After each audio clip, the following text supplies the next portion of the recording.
Next topic ulit tayo mga ka-GP. Pag-usapan naman po natin itong banta sa buhay ni Sara, mga kababayan. Ay nako, Sara Duterte. Eto na ha. Sinasabi po ng PNP, sinasabi po ng AFP na ito daw banta sa buhay ni Sara ay bakit ganun?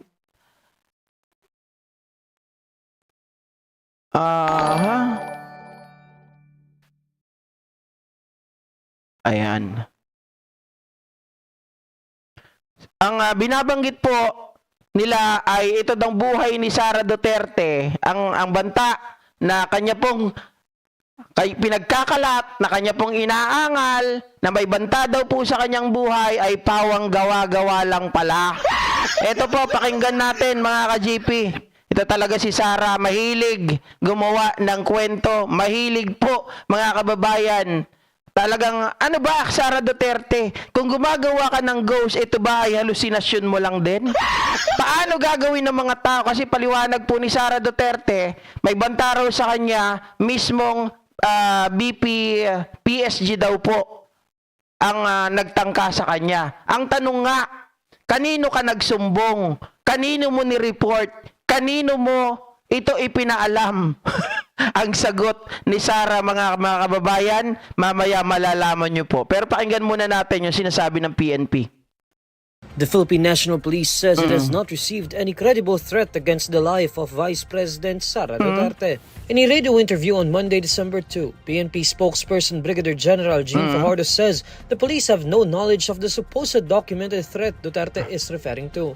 Nevertheless, Fajardo says the PNP is aware that threats are inherent in Duterte's position as Vice President, adding that police are ready to provide security to her as needed.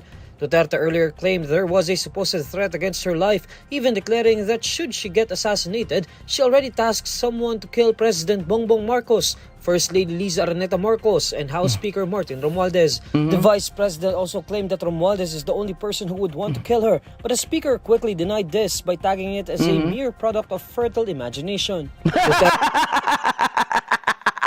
Walang iya, mga kababayan, imagination lang pala ni Sara Duterte yung mga bagay na yun. Biruin nyo, siya mismo ang nag-utos, di ba, doon sa tao na patayin kapag may nangyari sa kanya. Sabi nga nila, conditional threat daw. Wala naman sa batas na conditional threat. Threat is a threat, di ba? Ang sinabi niya, papatayin si PBBM, si Liza at si Speaker. Ngayon minabaliktad niya, si Speaker daw ang gusto magpapatay sa kanya. Di ba? Ang tanong, yan ba ay nireport mo? May katibayan ka ba? Meron ka bang nagpapatunay? May tao ka ba na magbe-verify? Di ba? Doon sa allegation mo. Wala naman po. Duterte, along with the head of her security group, Colonel Raymond Lachica, is currently facing charges of direct assault, disobedience to the persons in authority, and grave coercion before the Department of Justice. Following the filing of cases against her, the Vice President said she was considering filing charges against the PNP for disobedience, kidnapping, and robbery. These developments come amid the House Committee on Good Government and Public Accountability's probe into alleged fund misuse by the OVP and the Department of Education under. Wait lang. Naalala ko noon, ang unang nagsalita si Sara na meron palang threat sa kanya. Tama naman po, mga kababayan. Meron pong sinabi talaga si Sara Duterte. Ang naalala ko, sabi niya, may threat sa akin. Saan, mga kababayan, nung nagpunta po siya doon sa concert ni Taylor Swift.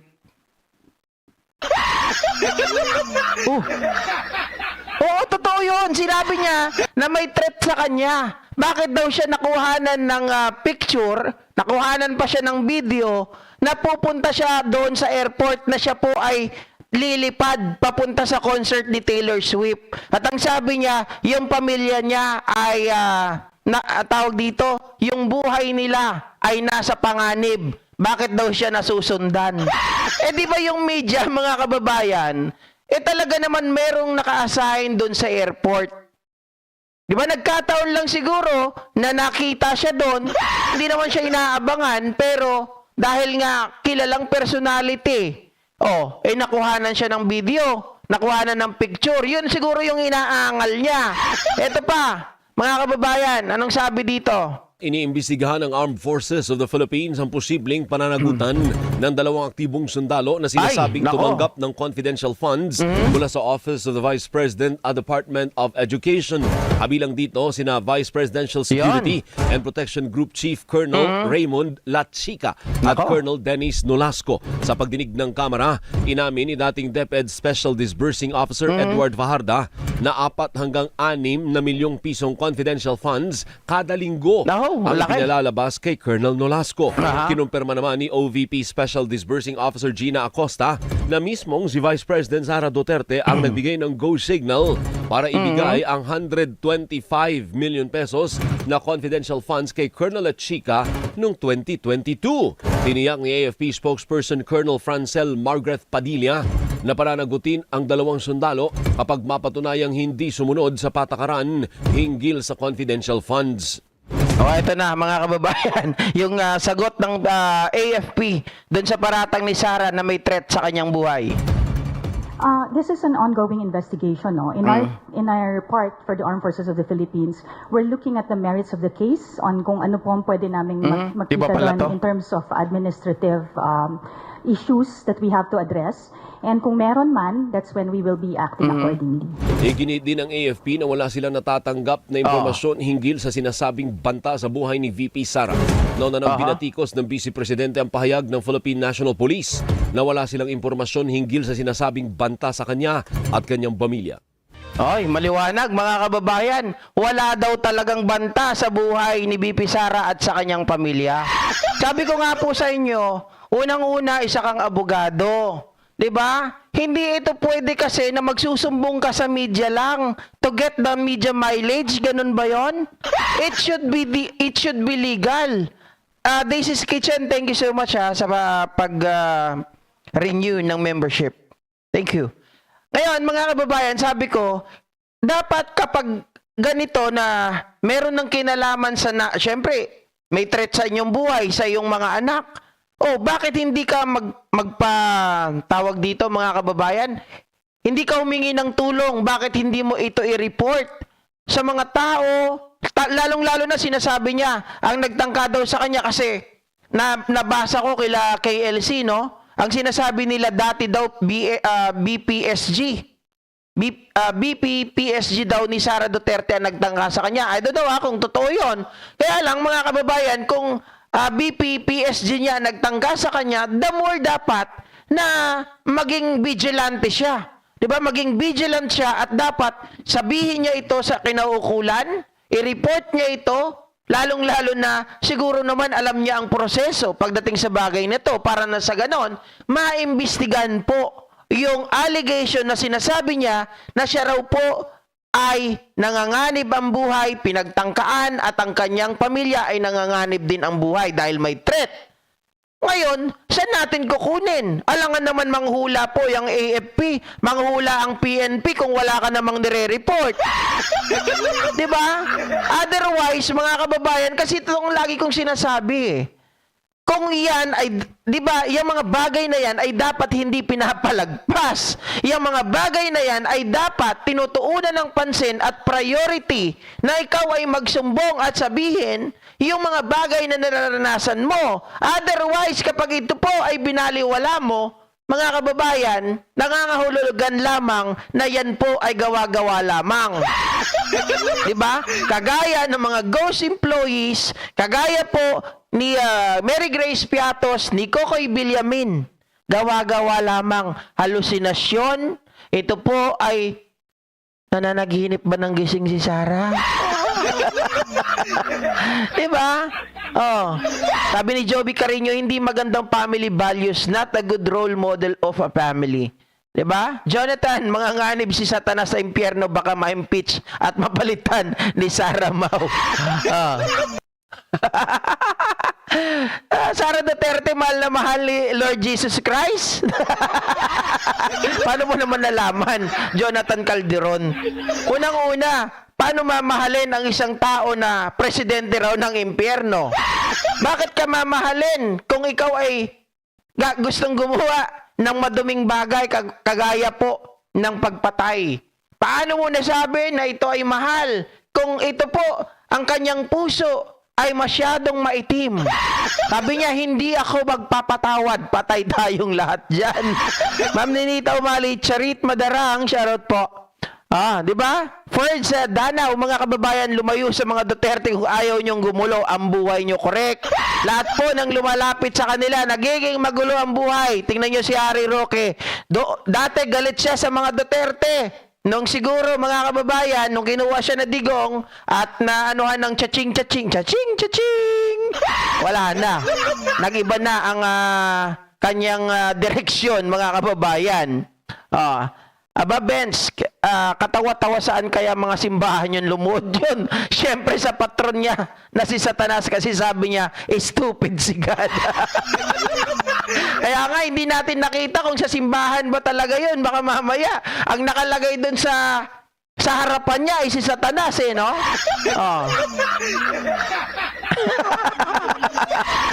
Jaymar Martin TI daw yung digong na yan. Noon nasa pwesto siya, wala siyang Diyos. Ngayong labas na ang mga baho nila, marunong nang magdasal.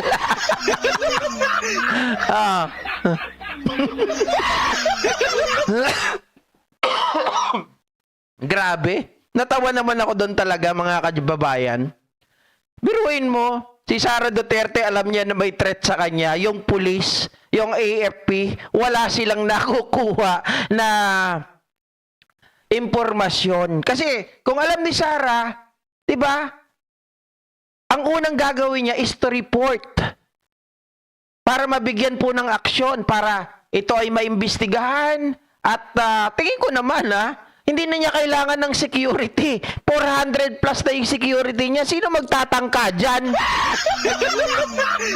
Diba? Sino magtatangka sa tao na 400 ang security? Na hindi ka nga basta makalapit dyan. Ako, mga kababayan, nagpapatunay po sa inyo. Nung panahon pa lang ng kampanya, kahit nung natapos na yung eleksyon, hindi ka po makalapit dyan kay Sara. Kasi dati, ang isda, Inday Sara Duterte ako, tawag dito, yung lugar nila, yung headquarters, Inday Sara Duterte ako headquarters, nandyan lang. Nandyan lang malapit sa, sa Quezon City, sa Quezon Ave. Lahat kami doon, nagpupunta, yung member ng Goldfish Vloggers, nagpupunta kami doon.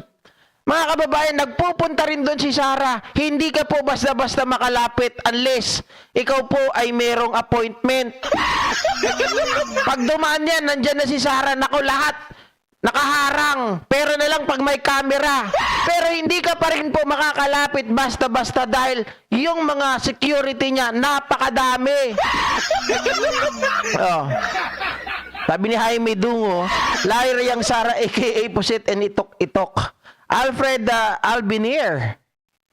Ajay di putakti, di bubuyog ngarod. Dami tuloy ng away sa iyo dito, Jonathan, ikaw talaga Jonathan na Calderon, no? BMBA Romed, you must be blind, deaf, and brainless, my friend. I feel so sorry for you. Idolizing Sara, you have a poor judgment of character. Alam nyo, makikita nyo yan kapag ang tao po ay nag-idolize ng mga tulad ni Sara. Diba? Most likely, katulad nila yan. Sabi niya, Aba Benz, kung ang lahat ng pulis at militar ay binigyan ng sobre para sumuporta sa kanya, nako, itong malala, kung nakuha nila yung tawag dito, yung position sa DND, as DND Secretary, sigurado po, mga ka-JP Natics, wala na siguro si Pangulong Bongbong Marcos kung hindi nila natunugan yon. Salamat kay First Lady Lisa. Diba? Loyalistang taga-Bukid na imbangal daw, kabsat. Shoutout kay Danilo, kay Nicolas de la Cruz. Sir, di sila mapapatawad ng lumika kung di nila aminin ang mga sins nila at ibalik nilang lahat ng linakaw nila, baka sakaling mapatawad sila ng Diyos. Mga kababayan, Honeybee 1415 auto-generated yan si Jonathan Calderon. Baka magkano kaya kita ni Jonathan Calderon? Marami tayong pumansin ngayon eh. Pero isa lang ang ano natin ha, mga kababayan. Kasi nakakapagtaka po, bilang isang abogado at bilang isang tao, tayo nga na normal na tao kapag meron pong nagbanta sa ating buhay, the first and foremost na gagawin natin is to secure, di ba? I-secure natin via ano? Pupunta tayo kaagad sa barangay, pupunta tayo sa police, magpapablatter tayo para meron pong basis in case na magkaroon ng tinatawag na investigation. 'Di ba? Para meron silang pagkukuhanan, kailan ba nangyari to, ganito, ganyan. Magkakaroon po ng, kumbaga, yung kung saan sila magi-start ng kanilang investigasyon. Pero si Sarah, sasabihin ko po sa inyo, saan siya lumapit? Sa media. Doon siya nagsumbong. Sa media po, mga kababayan, ano naman gagawin ng media? Ang media, pagkakaguluhan ka lang yan, pero hindi po niyan siseryosohin yung sinasabi mo. Kasi mismo ikaw, wala kang blatter, wala kang ginawa. Abogado ka pa naman. Natural, pagtatawanan ka lang. At yung mga vlogger na kambi sa'yo, mga kababayan, for content ka lang. Diba? Iko-content ka lang nila. Kunwari, uy, kawawa naman si BP Sara, may nagbabanta sa buhay niya. Pero paano namin malalaman na totoo yan? Kung hindi ka nagpa-blatter, walang dokumento na nagpapatunay. Diba? So, pag i-conclude mo yan, mga kababayan, bilang isang abogado, how shall? Oh. Anyway, thank you so much po sa lahat ng mga nakasama ko ngayong araw, ha? Mga ka-GPnatics. Sir Alfred, thank you. Kaya XT Minutes Gunner. Masyado namang mga abusado, mga hambog, mga arugante, at mga may sakit sa pagnanakaw, makapal ang mukha, walang hiya ang pamilyang iyan, demonyo, sira ulo talaga. Distractive po yan sa vlog mo. Okay lang yan, walang problema. Si Jonathan, okay lang yan. Walang problema yan na Sean Divine. 'Di ba? Walang problema yan. Yan na yan, shoutout sa'yo. June Gutierrez, Sara Sungay, Ilocano, Tagalog Dictionary. Bye guys! Ma'am Jocelyn Cheta, shoutout po sa inyo. At sa lahat ng mga bagong pasok, baka meron pang hindi nag-like dyan, mag-like na po kayo. Thank you so much po muli sa inyong lahat, mga kababayan. I enjoy this vlog at magkita-kita po tayo sa mga susunod na vlog natin, mga live streaming at mga uploads. Bye! See you!